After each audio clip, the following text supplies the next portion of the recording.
For every yin, there must be a yang, or in this case, 10 of them.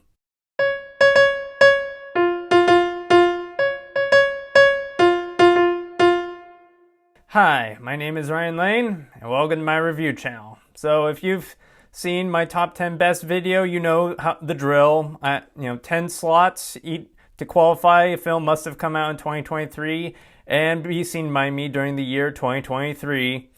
Yeah, I'm not looking too forward to talking about these movies, but hey, gotta recognize the bad in order to fully appreciate the good. So here we go. All right, coming in at number 10 is The Nun 2.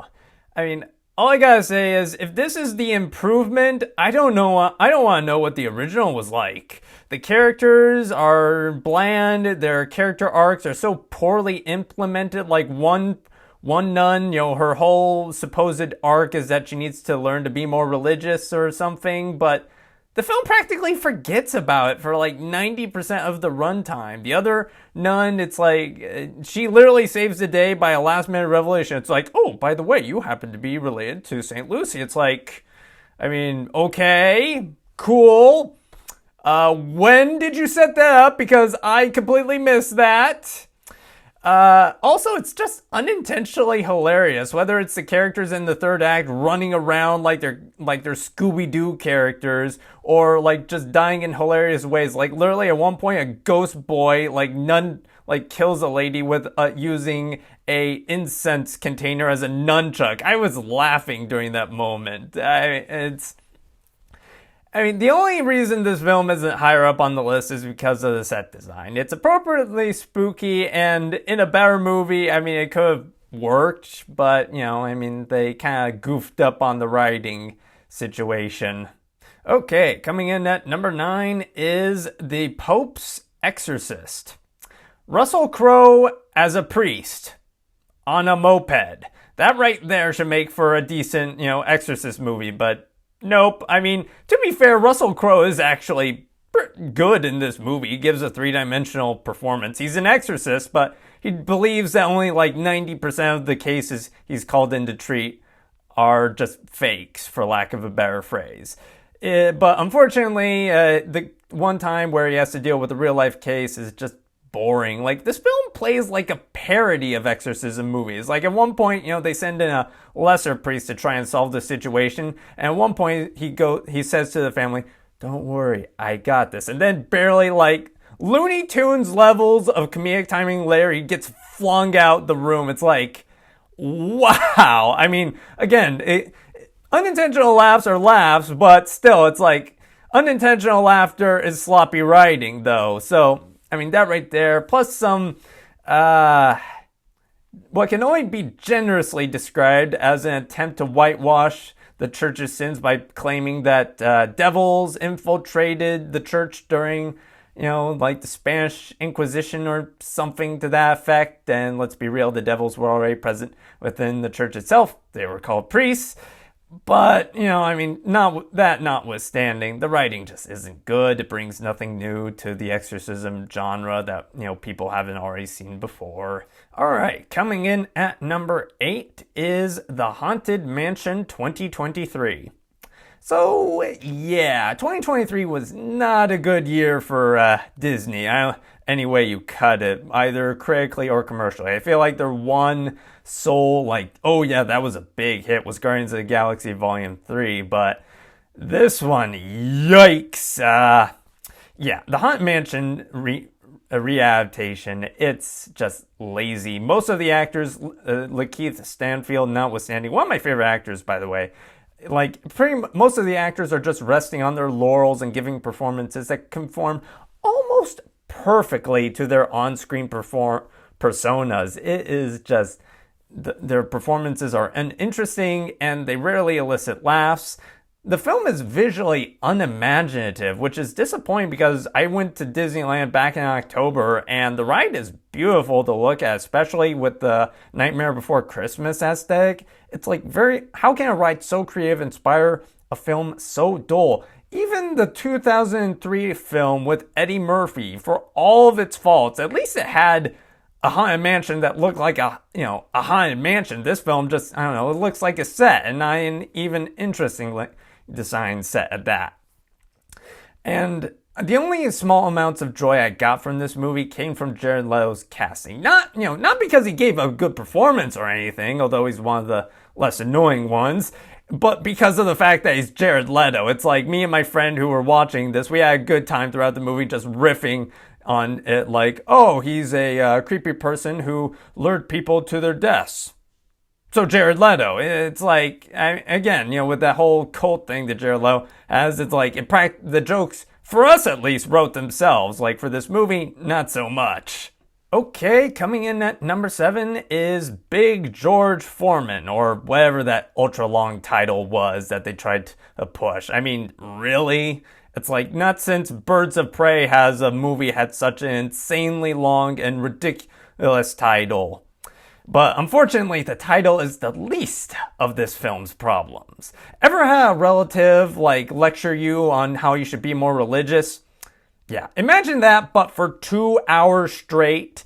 And that's the kind of movie you get, folks. I mean, the performances are lackluster. The main star playing George Foreman, he's not believable as, this dude with rage issues, gets angry all the time. He's uninteresting. His relationships with the characters are uninteresting. His conversion to religion is even more uninteresting.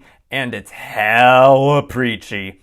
Again, the storytelling is so zealously preachy, it's more annoying than a Westboro Baptist preacher telling you you're going to hell. Even the boxing sequences, which I feel like they are so dull. There'll be this commentary saying, oh yeah, he's really going on, but the sound design just doesn't convey that. Like, a hard punch sounds no different from a soft punch. So yeah, it just leads to boring boxing matches, which is like the cardinal sin of boxing movies. It's like, if you're going to a boxing movie, at least make fun boxing moments.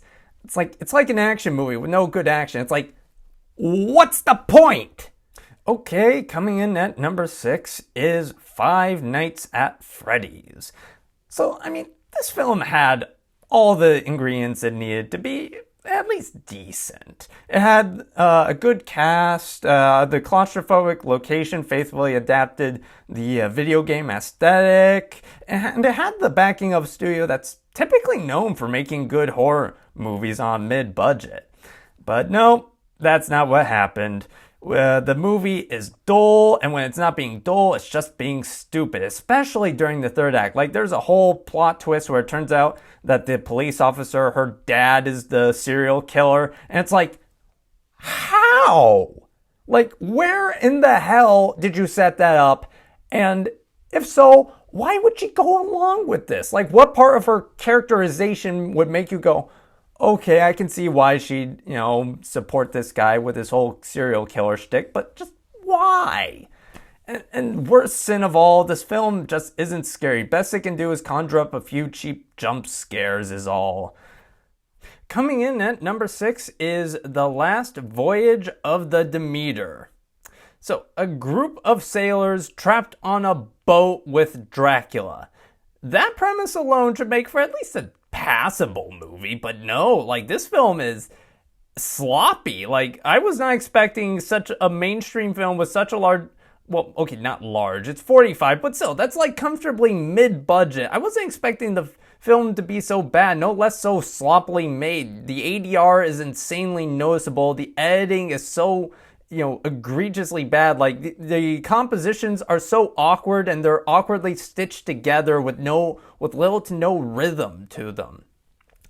And, I mean, the characters are just purely uninteresting. Corey Hawkins, he's the decent character, and even then, he's not that interesting. The set design is nice. In a better film, it could have worked, but in this one, it just doesn't. There's only so many places you can go in this ship. And Dracula himself, he's been around for practically as long as cinema has, and yet this film goes the most boring interpretation you can with him.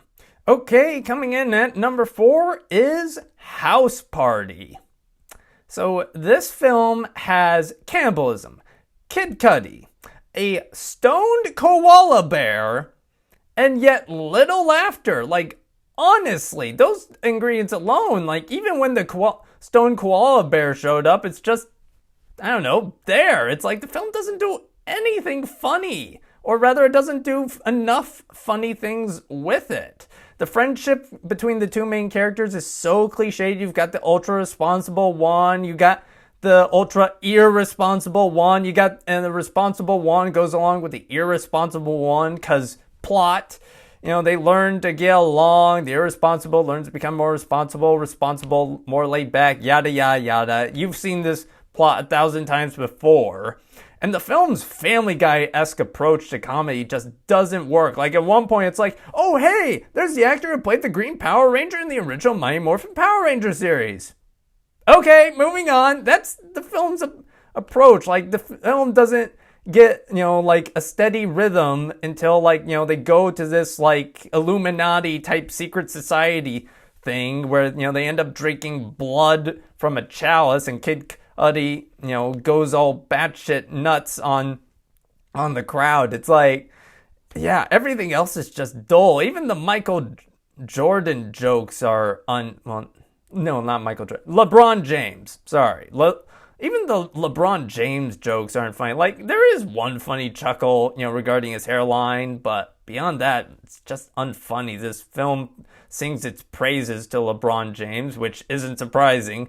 This film was produced by LeBron James's production company, so that explains a bit.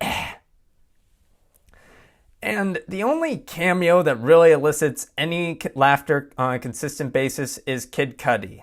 And it's kind of funny that Kid Cudi should give, the better performance in this than he does in Silent Night. Okay, coming in at number 3 is Mathan.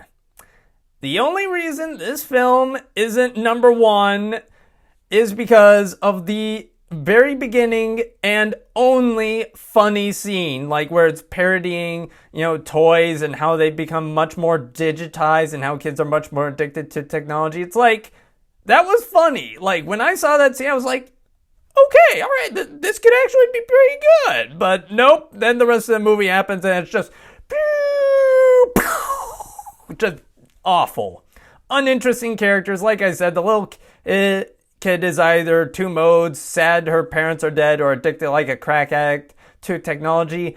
And the humor is uninteresting and unfunny. Like, it's stupid. Like, not even funny stupid, just stupid. I think the most telling joke is, like, at one point, when Mathan is essentially being a pseudo-parent to the kid. At one point, Mathan's, again, the reason I call her Mathan, I refuse to call her Megan. Anyway, Mathan, she is helping out. And at one point, the little girl, she's using the bathroom, and Mathan has to tell her to flush. It's like, really? Again, it's like, I could believe, like, a 4-year-old maybe, but this kid is not 4 years old. She's like 7, 8. I feel like if your kid doesn't know how to flush the toilet by the time they're 8 years old, you've got a bigger problem on your hands than just being addicted to screens, okay? And then there's the message. The message being technology bad, people good, and the film has nothing interesting to say beyond that. Okay, coming in at number 2 is Back on the Strip. A movie about male strippers, and one of them is an aspiring magician. That alone, I mean, how do you not make a film that's funny, or at least passable based off of that premise? I know I've said that a lot, but a lot of these movies had potential, but just, good God. You want to know how unfunny this film is? This film has zero funny dick jokes. Like, how? A dick joke. It's like one of the most basic jokes you can make in sophomore land. Like, how? Even Family Guy manages to tell a funny dick joke every now and then. Just, that's the level of unfunny I had to deal with for this horribly paced movie. Because, again, as I did show with my little calculator gag in my review of the movie, every scene just goes on so painfully long. Yeah, but I almost considered this to be the worst film of 2023. That is until I saw, I'll tell you after I show you these dishonorable mentions. Okay, first dishonorable mention, Expendables, or, just Expendables 4. But, I mean, what is it with studios and thinking that putting numbers in their titles will yield box office results? Like, honestly. Anyway, I digress. The reason this film is on the list is because it looks like an Asylum knockoff. Except it's not an Asylum knockoff. It is a major big budget studio blockbuster. Well, blockbusters in quotations. And that was made with $100 million. And yet it looks so cheap. Like, the green screen effects are just yikes. Like, there are Asylum movies that look better than this. And to put that in perspective, Asylum movies are typically made with a budget of about $1 million. And Expendables had 100 of those $1 million. So just, how? Was this like a money laundering scheme or something? Okay, next dishonorable mention, Freelance. This film earns its mention because, I mean, it manages to waste the talent of John Cena and Alison Brie, two pretty charismatic actors. I really love Alison Brie in Community, and she was one of the better parts of, I can't remember the name of the film right now, but I saw it at film festival. Oh, Spin Me Round. Yes, Spin Me Round. She was one of the better parts of that, and yet she is just completely wasted in Freelance. Like, and this film was made with a budget of $40 million, and yet it somehow looks cheap. Like, not Expendables cheap. It actually manages to have more than two locations, and it doesn't use them all on just a boring boat. Like, the film actually shoots on location. But again, just cheap. Okay, next dishonorable mention, Retribution. This film features Liam Neeson in a car that is rigged to blow should he get out of it, and yet is aggressively boring. Enough said. Moving on. Okay, this film merits a dishonorable mention because of its cheap cliffhanger ending. I mean, if you've watched my channel long enough, you know how much I hate those. And while Fast X isn't the worst movie I've ever seen featuring one of those, it does feature arguably one of the most insulting. It's like the whole film builds up to like this big moment, and Vin Diesel, or whatever his name is, he's Vin Diesel, let's be real. He's with his son, and they just, drove down like the Hoover Dam, they went underwater and they gasped for air, and then, Dante Reyes, Jason Momoa is ready to like blow into hell with that detonator. And then the film's like, lol, you thought you were getting an ending. I don't know, it's just bad writing. And the final dishonorable mention, The Little Mermaid 2023.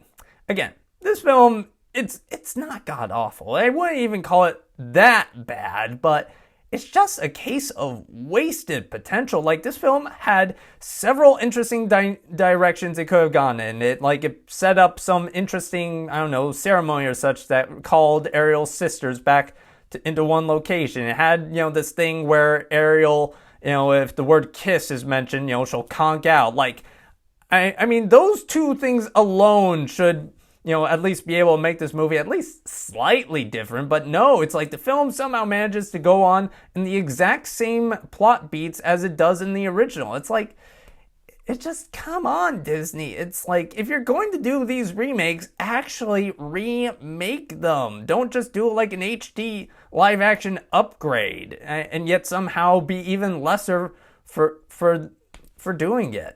Okay, and my pick for the number one worst film of 2023 is, drumroll please, Anyone But You. So, I will admit, I didn't exactly have the highest hopes for this movie. The trailers just did not do this film any favors. Not that any favors could be done for it, but still, it's like, it made it look like a generic rom-com, and I thought, hey, the film Ticket to Paradise. It made that film look like a generic rom-com, with two handsome leads, but it ended up being alright. Maybe this one will turn out alright.